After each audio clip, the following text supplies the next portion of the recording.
करे रब का अहिड़ी सजण रात थी पए।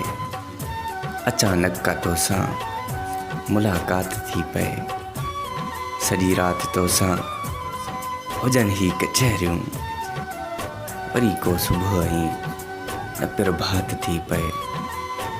मिलण तूं अची काश हिकु वार मूंसां, अथां रब जी अहिड़ी जे बरसात थी पए। कॾहिं ॾींहुं अहिड़ो को मालिक आणे छल, महिरबान ही मूं ते बि काइनात थी पए। विछोड़े त तुंहिंजे कयो हाल हीणो, ख़त्म मुंहिंजी काई सकरात थी पए। पढ़ी गीत सिंध जा ॾियां तोखे लोलियूं, त महिरबान गुल ते सजण दात थी पए।